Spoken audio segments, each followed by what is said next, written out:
The beginnings of industrialization. What a shit time to be alive.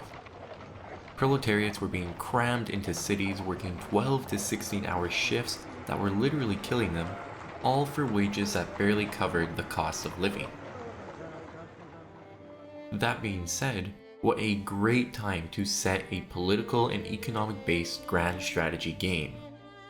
Now, is Victoria 3 perfect? No. I mean, what Paradox title is? But if we look past the slightly lacking political and warfare mechanics, this game at its core has an incredibly complex, dynamic, and rewarding economic system, which I think is really carrying the popularity of the game right now. However, as I mentioned, this is a Paradox title, so both the UI and the beginner tutorial is a little bit less than optimal, which can leave new players struggling to enjoy the game they just spent $50 on. This is where I come in. Today I will be doing my very best to explain the complicated economic system in Victoria 3, and I'll be doing that by taking control of Greece and trying to return them to their ancient historical heights. There are a bunch of things we're gonna have to talk about right at the beginning of the game. The first thing I want to talk about is just how beautiful the map is. If we take a look at Athens, which is our capital, you can just see how much detail they added into the 3D models for the buildings, these lighthouses, the birds flying overhead, even down to the little detail of the Greek flag flapping in the corner of the screen. So since we are our own nation here, that means that we are the only member of our Greek market, and this market is what determines the price of goods in our country. Right now, if I look at staple goods as an example, you can see our price for fish is 13% below the base price, which is just one way of showing that we have more sell orders for fish than we have buy orders. Now, a lower price for a good isn't always a bad thing. Let's say if I look at our standard of living, you can see right now we're paying an average of plus 14% compared to the base price for all the goods that our population needs to survive and have a good life. So right here you can see fish is one of the most needed goods in our country, and the fact that it's at a low price is actually good for our population. We can buy fish cheaply, so people have stuff to eat. In comparison, you can see right now clothes are really expensive in our market. Our population has to pay quite a bit for their clothing, and that's going to lead to a lower standard of living, because if people can't put clothes on their back, they're not going to have a very good life. This leads to some of the other important metrics you can see in the top corner here. One of the biggest ones is the GDP. We are going to be paying the most attention to this because we plan on skyrocketing our Greek GDP, and we're going to be doing that by building buildings and making sure our buildings are profitable. Now, these other values up here are important as well, but we'll kind of talk about those more when we have something to do with them. You can see up here we have a research system in Victoria 3, and it's kind of based on this thing called innovation, and this you can affect by building things like universities in your state. So right down here you can see we actually can't build a university yet because we don't have academia, but the university will generate us these innovation points, which we can then put into researching all this good stuff, either production based, military based, or society based. For our first research, I think I'm just going to go for this cotton gin technology. You can see what it'll do is increase the throughput of our cotton plantations. That's a great segue into talking about buildings in Victoria 3. So looking at the building, what you really want is to keep this weekly balance high. So although this weekly balance doesn't directly translate into how much money you're making per month, it does affect things like how much tax you can get from this building. So you can see right here, of this positive balance, 184 of it is going to ownership share dividends, and these dividends can be taxed, which if I actually hover over the building right here, you can see it is currently paying us 313 tax, I think it is, per week, and then that value is what directly goes into this money value. I think, yeah, like you can see here, we have we have income taxes and poll taxes, and if we hover over our cotton plantation, you can see this is split up into income tax and poll tax. So we make money from taxing the buildings in our country, but we lose money from spending it on government buildings, which are things like your government administration center, your ports. If you have universities, that counts as well. And then there's this value right here, which is the goods for your government buildings. So like in the port, we need to have a boat called Clippers. So if I open our port, you can see the input for our port is this boat, this Clippers boat.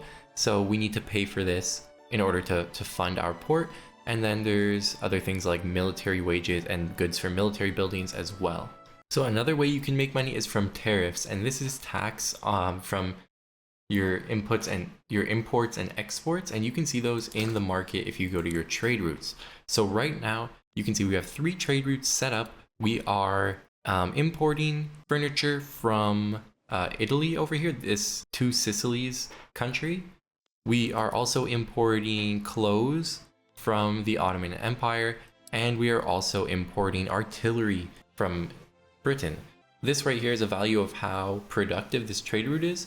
So compared to the prices you're importing it for, you're gonna generate tariffs on it. So right here, as you can see from this artillery trade route, we actually make $80 from the revenue of this trade. Let's say if I wanted to increase the profitability of my shipyards buildings in Athens, you can see there's multiple ways of doing this. I could raise the price of the goods that we are creating in the shipyards, and in this case we are making clippers and man of war military boats. Or another way is I could try to decrease the price of the input goods, like which is right now wood and fabric. There are always different production methods that you can do. So right now you can see we're on military shipbuilding, so this means that we make 15 less clippers and 15 more man of wars. However, right now clippers are expensive in my market, which is good for this building because they're making clippers, but let's say it's bad for our fishing wharfs, because you can see we need to import clippers into our fishing wharfs in order to produce fish.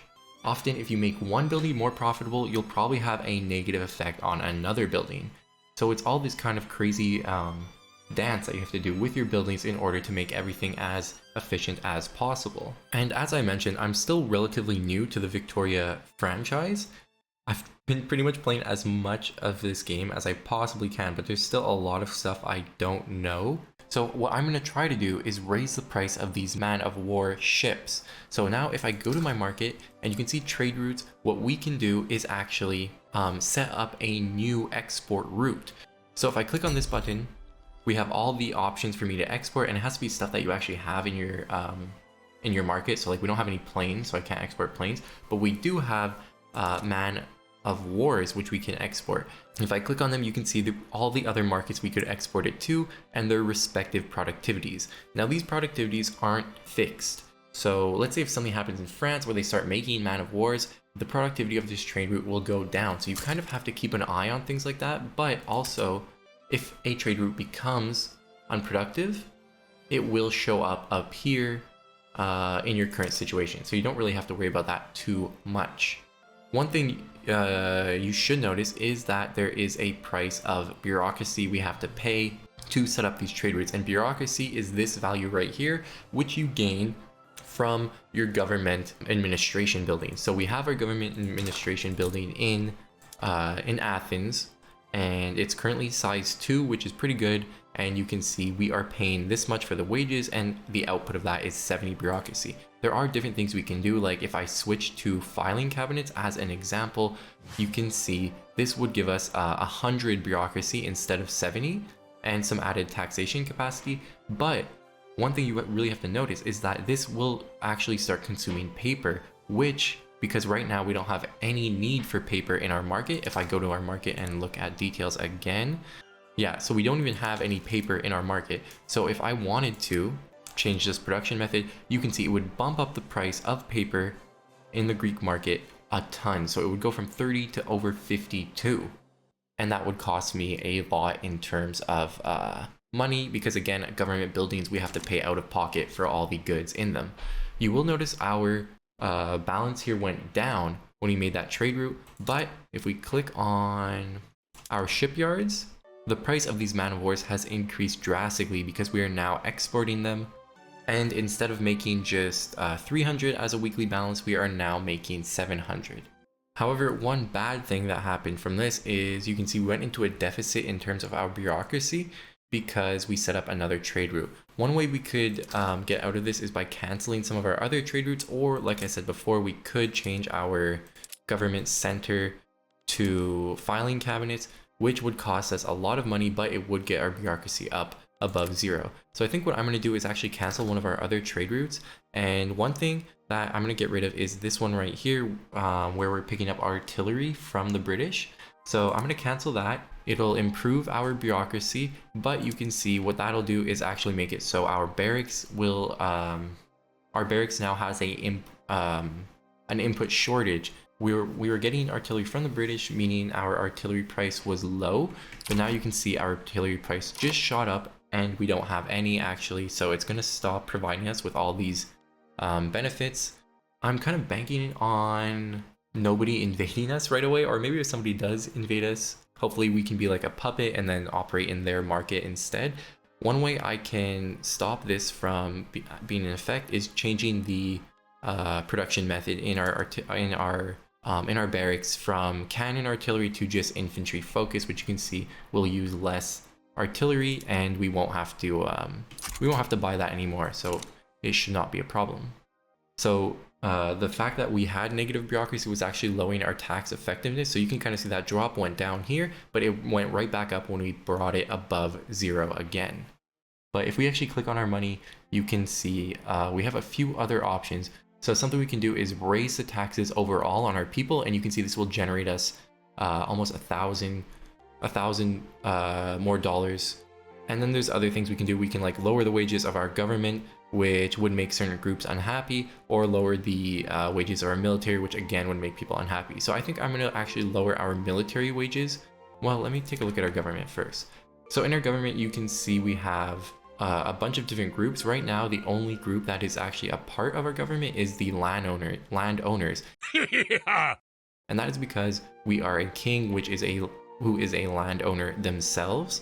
You can kind of adjust your government and add groups in and out as you see fit, but what this will do is actually increase and decrease your legitimacy. So one group which I think is super important, at least for the playstyle I've kind of adopted so far in this game, in these intelligenistas, they are kind of like your scholars, your thinkers of your nation, and they often align with what I'm trying to accomplish so far in this game. So I'm actually going to put them in the government. It will lower the legitimacy a little bit.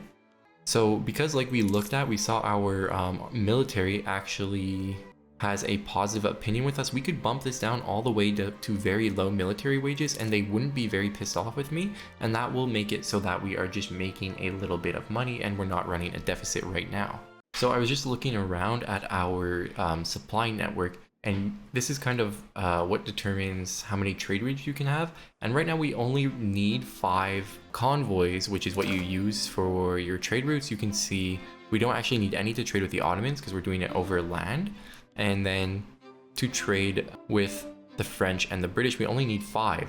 So we have way too many convoys for what we're using right now. And that's really because we actually have 2 ports in our territories, which I guess I didn't talk about yet, but we actually have 3 states that make up our Greek country right now. So we have one here, the West Aegean Islands. We have Attica, which is where Athens is. And then we have the Peloponnese state over here. We already talked about in Athens how we have a port, and this port is currently set on a cargo port, which gives us 200 convoys. And then if I look at the Peloponnese state, we also have a port set on cargo port. If I swap this one to Anchorage, that will actually increase our income because we're going to lower our national expenses from our government buildings. It does reduce the amount of convoys we have from 200 to just 10, but since, like I said, we don't need all these convoys, it will be a great way that we can just balance our budget a little bit better. Graph goes brrrr. Okay, I think it's about time we talk about another type of taxes that we can apply, and that is consumption taxes. So these are taxes that are done on the consumption of goods. And right now we actually have one consumption tax set on tobacco, and it is making us $450 or pounds. I guess it is pounds. It is making us 450 units of money at the cost of 100 of this authority counter. So right now you can see we're getting a bunch of authority from different things. You get a lot of authority from bad things, like our distribution of power right now is oligarchy. We have racial segregation, state religion, and censorship. So we're getting a lot of authority from that, and we are only spending 100 on tobacco. So we could actually add a tax based on for authority, like I mentioned, and you can see there's a few options. Nothing really jumps out at me being that efficient. You don't really want to tax things like fish and grain because like your population needs those to live, so it's kind of a dick move to be taxing them on it. But things like services are always a good option. Like you can see we could increase our the amount of tax we're getting by almost 500 just at the cost of 200 authority. But since we're already making money, I don't think I have to do that yet. Right now, I think honestly tobacco is a great efficient consumption tax because we're only spending 100 and we're getting $450 back from it. So one thing I think is really powerful in this game is to kind of open your borders for migration, and then you can easily get tons of pop. And the reason you want pop is because that will help you employ people in your buildings. Like let's say if I look at the West Aegean Islands, you can see we only have 75,000 people there. Let's say if we were really started pumping buildings in this territory, we would eventually not have enough people living there in order to work in these buildings. More people working in your buildings means you'll get more of this poll tax here, which is a tax from every working adult. So one way you can get more people to move into your land is by passing some of these decrees. So these are things you can put in each of your states, and they come at the cost of 100 authority each. I was gonna do this one, which you can see increases the migration attraction of our territory. However, you can see we actually don't have this romanticism technology, so I'm gonna have to pick that up first. I know it's in society, and where is it? It's down here. So we'd have to pick up academia next, and then we would be able to pick up romanticism, which lets us run this greener grass campaign decree. So still focusing on our shipyards, you can see we have kind of expensive wood right now. It's 15% above the base price. And one way we can lower the price of wood is actually by creating another logging camp. But I don't really want to create another logging camp in Athens. Instead, I'm going to go over to the Peloponnesian state and make the logging camp here. You can always see before you build a building by hovering over this plus button the predicted earnings that you're going to get from this building. And actually, although it's not always accurate because they're not really taking into account the ways you can change the production methods in your buildings. So what we're going to go ahead and do is create another logging camps over here in the Peloponnesian state, like I said, and that will actually be able to get us talking about construction. Since we don't have any construction centers, we start out with a value of 5 for our construction. If I hover over the logging camps, you can see we need 150. So since we produce 5 construction, that means that to get 150 construction, it's gonna take 30 weeks. One thing you can do to raise this is create construction centers. So again, if I go to our construction, you can see I'm gonna make a construction center, which will give us an extra 2 construction per week, as well as some construction efficiency. However, these construction centers do require wood and fabric depending on the type of construction you have enabled. But let's say if we wanted to get iron frame buildings, it would greatly increase the construction we get from each construction center, but it does come at the cost of tools, iron, wood, and fabric. So since we don't really have tools or iron in our market right now, I don't think it's a good idea to switch to iron frame construction. So I'm just gonna keep the normal construction right now, which just finished. And if I go down here and take a look at it, you can see we're gonna start employing people from here. It does cost money to keep this thing running. That's gonna be important. And you can also see, since we're consuming a lot of wood from this construction center, our price of wood actually just skyrocketed, which isn't always the end of the world because that will make our logging camps more efficient. Like if I click on our logging camp here, you can see it's now making us a lot more in terms of its weekly balance, and the production went up.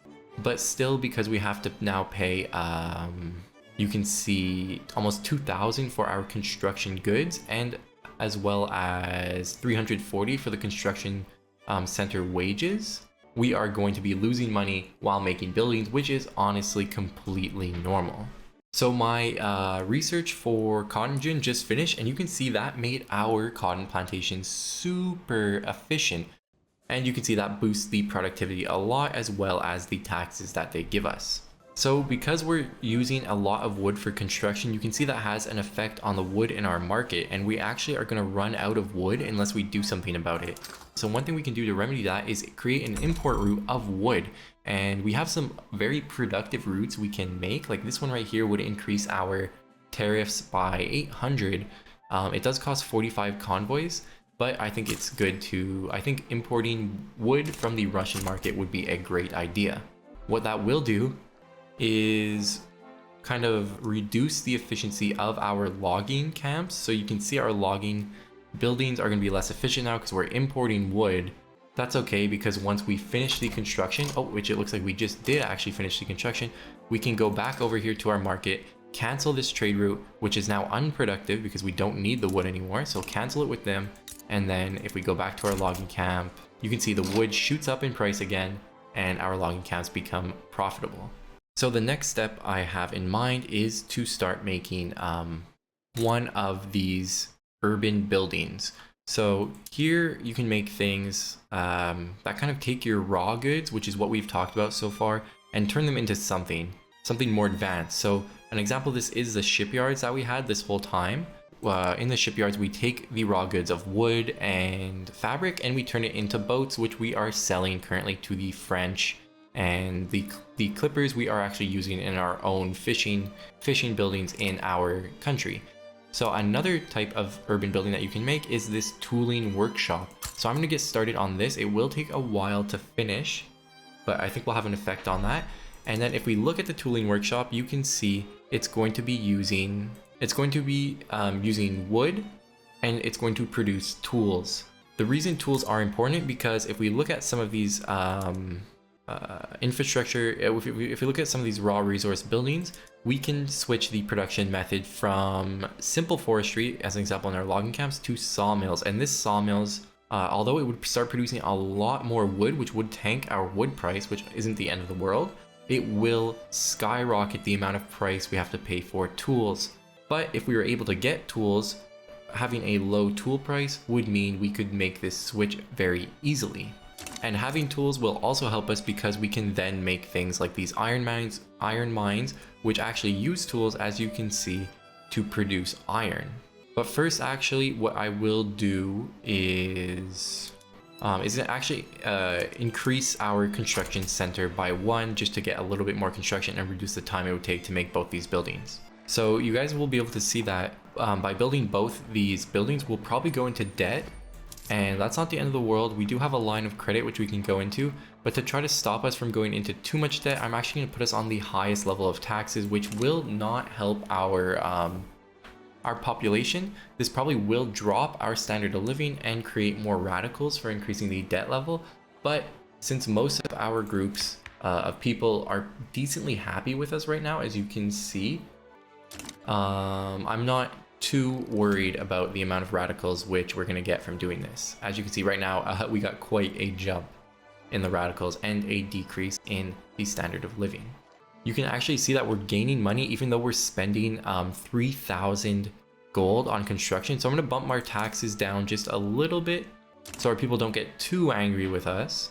And because it doesn't really matter if you go into a little bit of debt. I think the line of credit that we can use has a max of almost $500,000. So we definitely will be able to finish this iron mine before that happens. So you can see our tooling workshop is now fully staffed, and we are actually making 30 tools from it.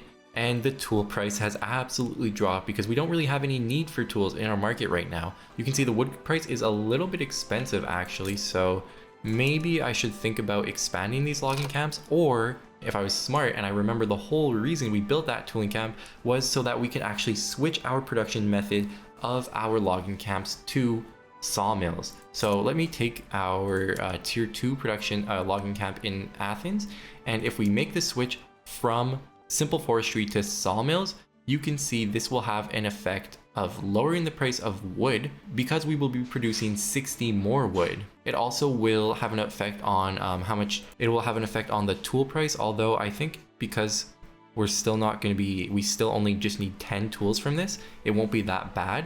But you can see this weekly balance just skyrocketed because of that, and it raised our overall money. So I'm gonna go ahead and do the same thing in the Peloponnesian state, which will also increase this. And you can actually see the price of our tools is starting to go up just a little bit because now we have the need for, I think 15 tools in our market. If I subsidize our tooling workshop, which is losing us money, at least our whole nation will have access to cheap tools, which we need for things like producing iron, as you can see here in the iron mines, which will just let us have a good throughput on all of our resource expanding buildings.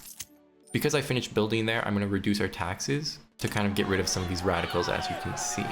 And actually now if we look at our tool workshops, this building can support itself without us subsidizing it anymore, which will increase our income just a little bit, or it will decrease our expenses a little bit because we don't have to subsidize that anymore. This is not the case for the iron mines, however, because we have no use for iron in our market right now. One thing we could do is switch our tool workshop to pig iron tools, which you can see will raise the price of iron by quite a bit, but it will be producing way too many tools if we do this. It'll actually tank the price of our tools, making this building not profitable now.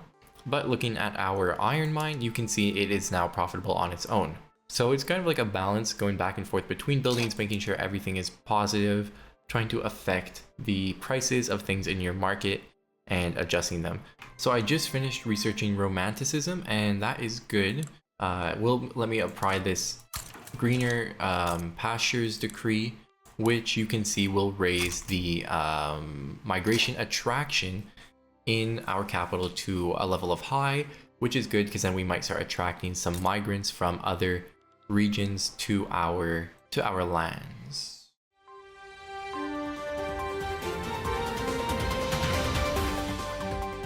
Whoa, it looks like the Ottomans are actually at war with Egypt right now.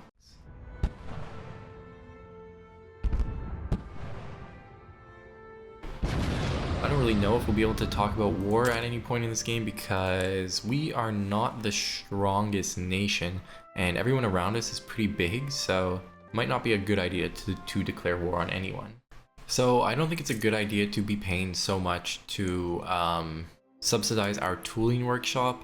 You can see we only need to use 22 tools from all the buildings that we have that require tooling.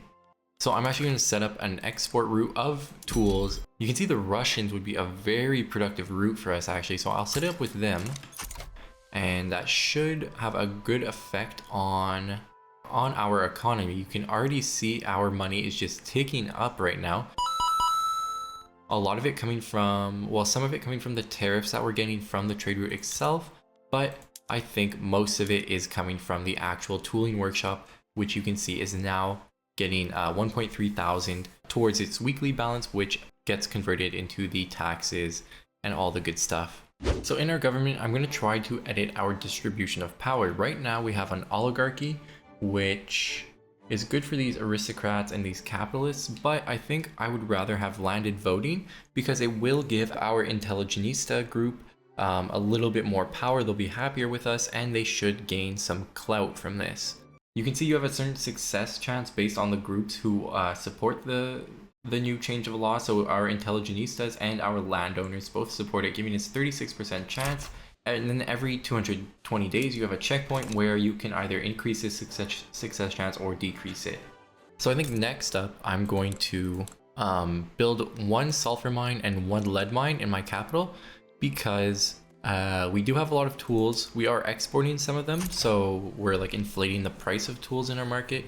But if we get some more mines that need tools, maybe I can stop exporting them and then instead export the raw resources we get from these mines. Okay, so we fully employed our lead and sulfur mines, which you can see over here. And actually our sulfur mines are making money, even though the sulfur price is like through the floor negative. Same with lead. So what I'm gonna do here is just set up two export routes. One for sulfur, which you can see we can sell to the French for a very productive trade route. And then I'm gonna set up another one for lead. And this one looks like the British really want lead. So we'll sell those two trade routes and we'll see what kind of effect that has on both of these mines here. The bad thing about this is that we actually went into a bureaucracy deficit, meaning we have some tax waste going on. So I did have to bump up our taxes a little bit to the next tier to keep us positive. But this is also because we're paying $500 per week to pay off the interest we have, because we did go into debt a little bit to build those two buildings. Okay, so I just passed landed voting in my government, and you can see that now we have multiple parties in our government. So if I confirm this, you can see we now have a English party and a Russian party in Greece, and they're both similar strengths, although I think the Russian party has a little bit more sway or clout right now. But I do like both these groups, Industrials and Intelligenistas. I like both these groups for their bonuses and for their policies. They'll kind of help us become more economically powerful if I was able to raise the clout of both these groups. So I'm not going to construct anything for a little bit here. So I think what I'm going to do is get rid of my construction centers, just because they're costing me 1,200 gold per week to keep up and running. So you can just do that by removing them like that, and then that will actually help our income quite a bit, which should get us out of this debt. Okay, I'm not sure if this is a glitch. The main problem I had was it said my government administration was only making me 35 bureaucracy when I have a tier 2 government administration, so clearly it should be making me 70. So the weird part is it was saying 70 over here, but it only said 35 up here. So if you notice any discrepancies like that, just give it a quit to the main menu, come back, and everything should be solved. I'm definitely not going to say this game is perfect right now. There are a few bugs, and I think in the late game especially it can get super bogged down, but I was able to solve the problem from just leaving and coming back. When I left to the main menu, I literally was at like plus 300 gold, and now I'm at plus 2,500. So because I'm making so much money now, I think I'm going to switch back to the middle taxation bracket, just so my pops can have some more money in their pocket to spend on goods and hopefully raise our standard of living a little bit. Okay, so you'll notice I bumped up our bureaucracy a little bit, and that is because I actually was able to make a paper mill in our capital, and I was actually able to switch the production method to sulfate pulping. So we had a couple of trade routes for sulfur before to the French, so I canceled those because now we need the sulfur in our own market, which allows us to make pretty cheap paper, and then that cheap paper we are using as an input to our government administration building, which we changed to filing cabinets, which consumed paper, because before it wasn't consuming paper. So we both were able to cancel a trade route, which gave us more bureaucracy, switch our production method, which gave us more bureaucracy again, and I'm actually going to be building a university right now, which is going to have another use for paper, which should bump up the price of paper in our paper mill even further. Ooh, okay guys, so we're doing all right here as independent Greece, but we just got an offer from the Russians, and that is to join their customs union. What this would mean is we would still be our independent state. However, we would join the Russian market. It might actually be very interesting, if for nothing else, the sake of the video, to join the Russian customs union, so we can be a player in a much larger market. Because Russia right now, if I go on their information, you can see they're actually the third ranked global power. So I think what I'm going to do is actually join the Russian market. You can see some of their goods. You can see the prices of their goods here. Here I actually see that it looks like glass is super expensive, so it might be a good idea to make a glass works. You'll see right now our income is minus 317. We are still on low taxes, so I'm going to join this union, and we're going to see what exactly happens to our economy. Okay, so it looks like it stayed around the same. We actually jumped up a little bit in terms of our income, but I think our expenses went a bit higher. Maybe just because of these goods, as you can see right here, actually went up in terms of paper for our government buildings. But if we look at our paper mills now, you can see because paper is expensive in the Russian market and apparently sulfur is super cheap in the Russian market, we are making a lot of money out of our paper mill right now. So looking at some of the buildings, I think a food industry or a glassworks could be two really good buildings for us. I'm not sure which one I want to go for first, but I think looking back on the prices of some of these goods, if we look at glass, you can see it just has like a crazy high demand right now. Like everybody wants glass. I think I'm also going to build, I had gotten rid of my construction buildings, so I'm going to go ahead and just build another one here. Hopefully to increase the speed, because a glassworks would take a while to finish. So maybe I'll build 1 or 2 construction markets, because we do have a decent sized gold reserve right now. So I don't mind going into the red a little bit to get my stuff built a little bit faster. You can also see our economy jumped up a lot from joining the customs union, and the standard of living also went up, probably because our population has easier access to all these good services that they need to be happy. The really good thing about being in the Russian market is you can see if we have this production method right now in our glass factory, which we just built on glass production, which currently is making us 23 glass, although it's going to fill out as our employees fill out here. We can switch this to ceramics. And the problem with if I wanted to switch a production method like this when I was in my own market was that I didn't have any dyes. So if I wanted to do this, the price for dyes would have skyrocketed completely in my market. But now that we're in Russia, you can see making this switch to ceramics is going to net us a ton more money. And the price of dyes will only go up a little bit. So it's so much more worth it for me to switch my production method there. And you can see the balance is just going to go, very much in the green right now because of that. One thing that's going to be really important for us is if we want to increase the production of all of our resource getting, you can see we have unlocked this atmospheric engine pump, and this greatly increases the amount of raw resources we're able to extract from our buildings. You can see right now we're making 20 lead, but if we made this switch, we would be making an extra 20 more lead, and it comes at the cost of tools, which we have a lot of in our market. Remember, we do have a tools factory, but also coal, and coal is something I don't think anybody has right now. So I was kind of looking around the map, seeing if there are any places we could try to invade or do some kind of diplomatic plays in order to pick up coal. And then I found these 2 decentralized nations. So that means we would be able to do some diplomatic plays in terms of colonizing them. First of all, we had to declare interest in this region to be able to do that. And then if we go over to establish colony, you can see we are missing a technology in order to do it. And that technology is this one right down here. So first I need to pick up pharmaceuticals, which we're 8 months away from picking up. And then I can pick up this technology and we can start establishing a colony down here in order to pick up coal, which you can see these regions have a lot of room for coal mines.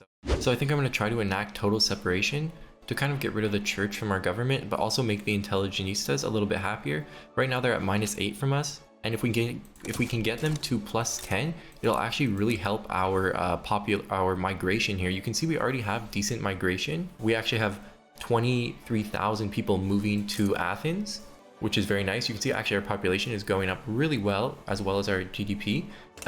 If we take a look at our intelligentistas group, you can see if we're able to get them to 10, that actually increases the migration attractiveness by 50% in all of your regions. So that'll just make even more people want to move over to Greece, and further helping all of our economy and everything. Okay, so I just finished building our textile factories in Athens. You can see our textile factory is making us a lot of money right now. We can actually switch the production method again to use the second one, which uses dyes, and that'll make us even more money from the textile factory. Clothes right now are really expensive in the Russian market, so this building, just like our glassworks building, should be getting us very much a lot of money. We also just hit 2 million as our GDP, so we more than doubled our GDP since the beginning of the game. Definitely joining the Russian market has helped us a lot, just in being able to switch our production methods around without absolutely destroying the price of goods. Nice, so we enacted total separation. Ooh, it looks like that might create a lot of radicals because we radicalized the Orthodox Church. Okay, so it looks like we just unlocked this technology that we needed in order to try to launch a colony down here in South Africa. I've come for your pickle. It's going to take a long time, mainly just because there is severe malaria, as you can see. But just by doing this, you can see we already do have a little piece right here of the territory, and we can actually already make a gold mine, a coal mine over here. So I'm going to go ahead and start that, even though there's like no one who lives here. Hopefully if I... Oh, I think I'll need a port also here. That might be kind of expensive to make a port down here. So we'll make a port first after this textile mill finishes, and then we'll make the coal mines, and we'll just see what happens. I think the population isn't going to be very large. You know, at least we'll be able to start exporting a little bit of coal, because if we look at the market, coal is already super expensive, and it's just going to get more and more expensive. Also, you can see our income is really high at normal taxes right now. We just passed 2,000 gold per month. So I'm going to switch back over to low taxes just to keep our pops happy, hopefully drop the radicals down a little bit, and we'll still be making money actually. So that's pretty good. One good thing about getting rid of our construction sectors, it does give us more money. It does take a long time to make buildings now, but you can still build buildings with no construction centers. So it is a way just to have stuff going in the background while you kind of focus on the other things in the game. You can see our population is still skyrocketing from migration right now. We are getting people coming in all 3 of our territories. So dyes are becoming a little bit expensive, and I think we're using dyes in 2 of our inputs right now. So you can see it's having an effect on our glassworks and textile mills. So I think what I'm going to do is create a new import route.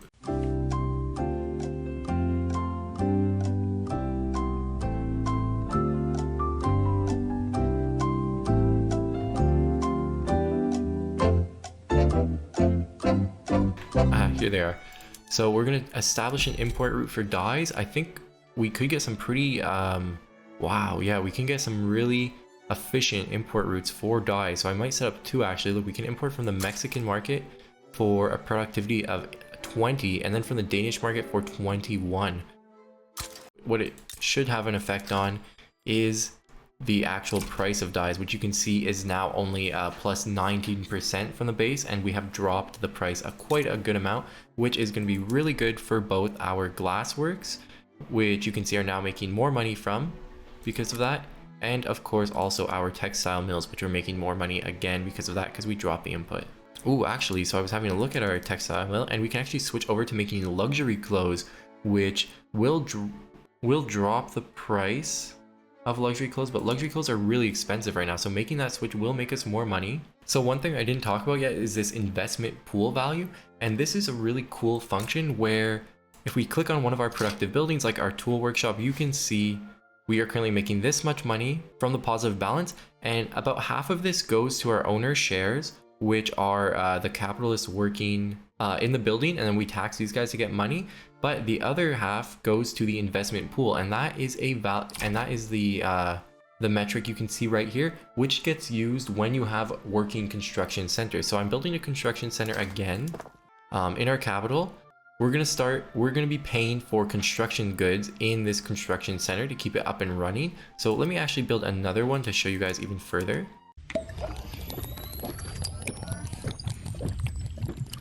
So there you go, we just finished the other construction center. So now we're spending $4,000 on construction goods, which include iron, wood, tools, and fabric, because I'm using the second production method in the construction center.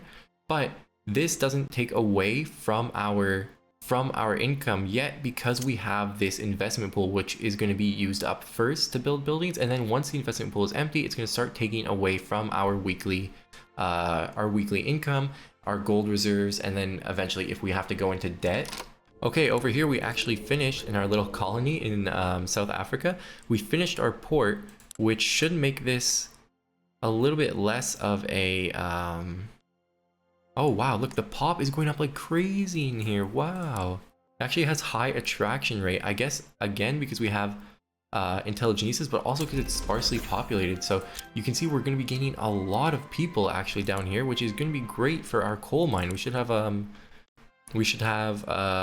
enough people to actually populate this coal mine, which is about to finish.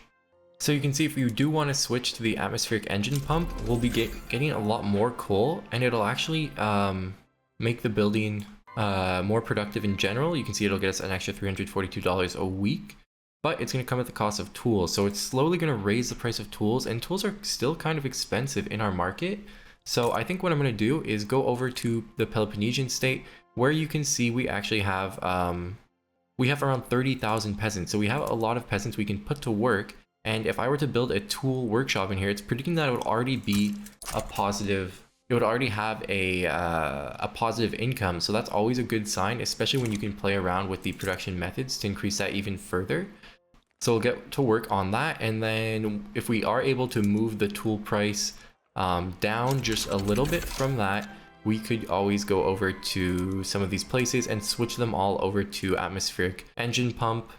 Oh man, look at this swap we can make. I don't think I talked about the urban center yet, but the urban center is kind of like your downtown area in your cities, and this is affected by how many of these urban buildings you have. If I hover over one of them, you can see this one gives you plus 40 urbanization, and every 100 urbanization you go up, right here you can see it increases the size by 1. So right now it's actually at 299. So if we can get it up just by 1, we'll go to size 3, and what that does, you can see here, it depends on it. It shows you how many services you can produce. This is kind of where all the services are made in your nation. So like any other building, you have a bunch of production methods. And if I were actually to switch some production methods here, which I didn't look at yet, we could go to market stalls, which increases the consumption of glass, but we are making glass. So increasing this will increase the production, but also increase the price of glass, which is good for our glass buildings. And then again, right now it's unlit.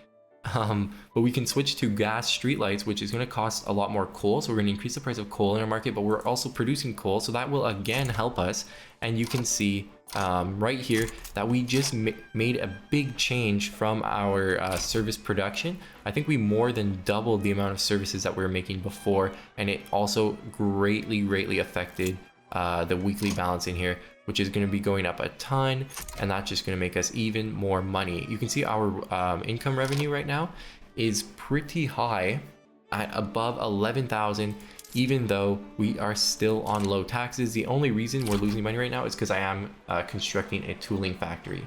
And you can see our GDP just crossed over above 3 million. So I'm doing pretty well. I'm making a lot of money. Income's high, taxes are low, but we just went into a bureaucracy deficit because of an event. But I think it's about time we raise the size of our government administration building anyway. This is always going to be expensive. There's nothing really you can do about it. Oh, actually, let's think about this first. We could actually go to this one, standardized filing system, which would give us more bureaucracy, and actually it will just raise the price of paper a tiny bit, but not too bad. So I think I'll just do that to keep myself in the green in terms of our bureaucracy. But down the line, I definitely will need to increase this to get more bureaucracy eventually. Oh baby, if you actually look at the clout of the Orthodox Church, we brought it all the way down to just 3.6%. So that is quite good.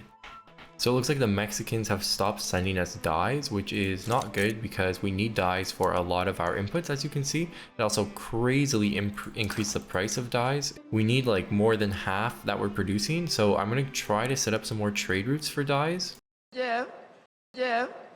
That should help regulate the dye price at least just a little bit. I could always set up one more, but we would go into a bureaucracy deficit if I were to do that. At least we brought the dye price down a decent amount. You can see that spike right there would have been awful. Man, our market is getting screwed by dyes right now. I'm trying to import as many as I can. I actually am importing like 100, importing over 100. Oh, and it looks like we actually need convoys if we wanted to increase our trade routes and keep them up and running. One way we can affect that is by going to our port, and we can either increase the size of our port, or I think we have our port down here in our colony, which, oh, it looks like it expanded actually, which is quite nice. But down here I do have a port that is set on anchorage, so I can change this to a cargo port. It's going to cost me more money, but it will get me more convoys, and hopefully that will stop our this problem here with importing dyes. Hopefully we'll be able to keep importing more dyes if we get more convoys in our supply networks. Okay, so I just finished building my tier 3 government center, and that brings us back into the positive in bureaucracy, and that actually had a great effect for our economy. It brought us back to positive just because we were getting a lot of tax waste from having like -30 here for our bureaucracy. We also just passed 4 million GDP, so we are still increasing quite nicely there, and our population is going up a ton. I'm trying to pass multiculturalism, and this is a big change from racial segregation, but since we are able to kind of get rid of the church's influence, we brought them all the way down to just 3.5% clout. This will make it so that nobody really can complain about multiculturalism, and the best thing that it does, it'll make it so that all of our marginalized population groups in our country will make more money, they'll have more room for social improvement, which will end up giving them more tax, because since we are getting a lot of people migrating, we're probably having a lot of people who could be discriminated against in our society. So getting multiculturalism will help with that for sure. Oh my goodness, look at the change here that we can do. I feel like it's always a good idea just to check your buildings, even the ones that are profitable, like our textile mill in Athens.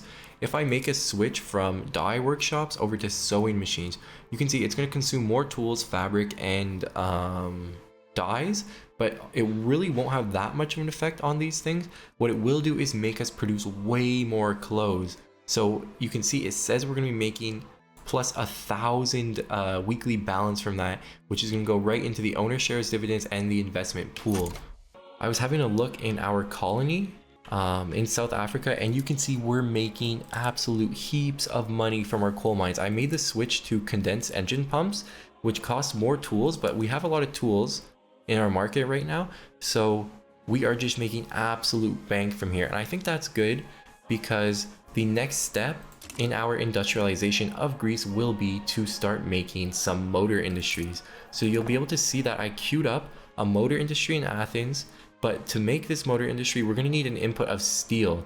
So right now we don't really have any steel in the Russian market, so I queued up another steel mill in the Peloponnesian state. So that way we can have steel mill, which will feed our motor industries, and then in the motor industries, motors are going to be useful, which are like engines, train engines, if we want to start doing things like changing our transportation method into rail transport, which you need the good transportation to do that, and then we can start producing goods that are called transportation from our railways, which we can build once we have engines, and they also consume engines and coal. So this will kind of be another like rock, paper, scissors. We're going to need inputs of coal and engines to make our railways, and then to make our engines we're going to need steel, and with our steel we're going to need iron. And I think we do still have really cheap iron. I am subsidizing our iron industry right now because it's like the one industry we have that doesn't make us money. That's honestly good because it makes us really cheap iron. I could also switch over to atmospheric engine pumps here, or even condensed engine pumps, which actually would make this building more profitable, and it just provides more iron, which is good. It'll lower the iron price, and sometimes having good like raw resource inputs is really helpful. Wow, look at this. We have a Afro-American migration into Athens as well. So it looks like we're going to be gaining a ton of population just from all kinds of people moving over to Athens, and that's going to be so helpful for our economy, for everything. And look at that, we almost have 5 million. Oh, we just did. So we just hit 5 million as our GDP. Okay, so we just finished our steel mill in one of our states here, and you'll see the steel mill is going to be very unproductive at first because we don't really have a need for steel in our market yet. But once we finish the motor building, hopefully you'll see our steel mill become productive.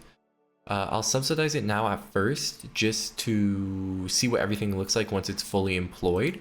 Oh, and it actually looks like the steel price just went up. I guess maybe what happened was somebody might have set up a trade route already for steel the second I started producing it.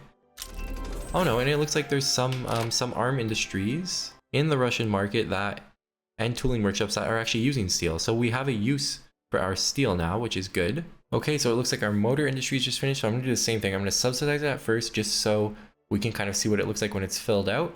But again, it looks like somebody found a use for engines in our market. And yeah, it looks like somebody's shipyards in Oman, and somebody set up a trade route for engines. So the second we started making engines, other people in the Russian market are taking advantage of it. We will be losing a little bit of money in our engines just because you can see our steel price went up by a lot. So let's go look at our steel market. It is making money obviously because our steel price is hot right now, but we don't want it to be that expensive really. We kind of want cheaper steel. So what I might do is switch this production method here, and that will lower the price of steel. As you can see, it'll make this building a little bit less profitable, or at least it should. But what it will do is make it so that our engine factory is profitable. And right now you can see we will be making a little bit of money in here per week, and we can provide cheap engines into the Russian market. Ooh, so it looks like our intelligenistas are not at plus 10 with us anymore. So we kind of lost this plus 50% attraction for migration, and that's affecting our little colony here. You can see we only have 37,000 people, where before we had, I think like 60,000, and we don't want that to happen because we need people in order to be employed in the port here, as well as in our coal mines. Like, these coal mines are crucial for our economy right now. I put the greener pastures decree in here in order to hopefully get the migration up. And oh, look right there, actually we just gained a ton of migration, so that's good. But I'm also going to try to find a law which you can enact, which will get the intelligenistas happy with us. We do have some laws that would radicalize some of our people. It would be a switch off of monarchy, which I do want to do, and that would make our intelligenistas happy, as well as our trade unions and industrialists. And those are kind of the three groups I like. The only problem is making these three groups who aren't really that strong. We've kind of been like weaning their support since the beginning of the game. But we don't want to have too many radicals. I guess we could try it and just see what happens with the radicals. Worst case, we can just stop the bill. So let's try it. 34% chance is pretty high. And you'll see that will raise the intelligenistas here. It'll give them the propaganda bonus, which should increase the migration of all our nations even higher. Boom, and we just finished constructing, and you can see our gold income now is all the way up to 3,700 per week. Look at that increase that we did just from building the steel mills and the motor factory in Athens. You gotta absolutely love that. I just made another textile mill in our West Aegean Islands state, and look how profitable this bad boy is. We are making tons of money from it. And actually, looking at the railway, you can see it would be not even that unprofitable, and we don't even have a use for transportation yet. So I'm going to go ahead and build a railway in Athens next. I think we have a university filling out in Athens, then a tobacco plantation. Well, I'll put the railway first and then the tobacco plantation, and we should be good to go. Oh, crap. So you can see we might have a revolution brewing here, because they want to preserve monarchy. I thought these guys wouldn't have enough clout to really pass this, but I guess all of them together kind of add up to give like a substantial amount. And I think it's really the landowners and the petit bourgeoisie who are not happy about us trying to replace monarchy. Okay, and on it, yeah, I think we will have to cancel doing this. It's too bad though, because a lot of our government would have been really happy. But you know, what are you gonna do? You don't want to radicalize like most of your people. Oh yeah, and this is what I wanted to show in the beginning of the game. Look how cool these boats look when they're going through. It's actually so sick. The map does look beautiful, that's what I have to say. So I built 2 more universities. I upgraded our university in Athens to tier 2, and then I also built one in Peloponnnesia. The one good thing is that will make it so that paper becomes more expensive, and if we look at our paper mill, you can see we're making quite a good amount from it. So I'm doing pretty well considering I'm not subsidizing any of my buildings right now, and we're all making money. The only problem is because I built this railways in Athens, we are now running out of engines because I'm the only person producing engines in the whole Russian market. You can see we only have 1 motor industries in Athens making engines, but we have need for about 110 engines. I think I'm gonna have to increase the size of our motor engines, of our motor factory. Oh man, so I increased the size of our motor industries, but I think I'm also gonna have to increase the size of our steel industry, just because we wouldn't have enough steel otherwise to produce all these motors. So I realized we could start another colony in this uninhabited land to our north. And this is going to be necessary because we can make 2 more coal mines down here, just because it's so slow expanding because of the whole malaria thing that we only have a maximum size of 2 coal mines in our southern colony. So starting another one up here will help. I'm going to start building this, I'll start building these coal mines right away, just because coal is so expensive right now in our market. It's kind of like affecting all our other things. Oh boy, so it looks like we successfully enacted presidential republic, so we're not a monarchy anymore. That is pretty huge. You can see we have some radicals who are gonna rise up. Yeah, it's too bad some of these people, like the landowners, are mad at us, and the petit bourgeoisie, because they are, they have the most clout out of these groups. It's gonna keep our industrialists and intelligencistas happy with us, but I think I'm gonna have to enact a law that will improve the petit bourgeoisie's opinion of us a little bit. Like, I guess we could try to enact National Guard. Yeah, this actually might be a perfect one. It would get the petit bourgeoisie more on our side. And there you go. So it looks like we actually got the petit bourgeoisie out of this restore monarchy radicalization thing, because we are enacting National Guard, which they enjoy. So I was able to bring my income all the way up to 6,700 right now, which is absolutely crazy to me. We're just making tons of money. I'm gonna drop our taxes down to the lowest level actually, which will still leave us with like 1,500 income per month right now, which is pretty healthy. And this way our standard of living should go up a decent amount, because our pops will have more money to spend on things. You can see our GDP has skyrocketed to 11 million right now. Ooh, and here you can see the little train going by, because we do have railroads in Athens, so you get to see the nice train driving, bringing wood from our lumber mills over here. We currently have a gold reserve of almost 1 million right now. We have a GDP of 12 million, and we brought our rank all the way up to 17 in the world, where when we started, I think we were in like the 40s or 50s. Honestly, I might leave this video here. There's a lot of stuff I still haven't done. Like, I haven't been in any wars. It's mainly been like an economical playthrough, and I hope that's gonna help you guys, because kind of like that's really what this whole game is about the economy. You can see in my budget, I have pretty much low set for everything right now. If I wanted, I could bump our taxes up just a little bit if I wanted to make like 5,000 gold a month, but I kind of like having it on low right now, just because it is helping our standard of living increase for our Greek people. So that's what I kind of find is like not the trick to this game, but it's to go around, watch your buildings whenever they're unprofitable. If it's by a large amount, you can just see if there's production methods you can change. Like over here, let's switch again to automatic irrigation, and you can see our cotton plantations are going to be making way more money.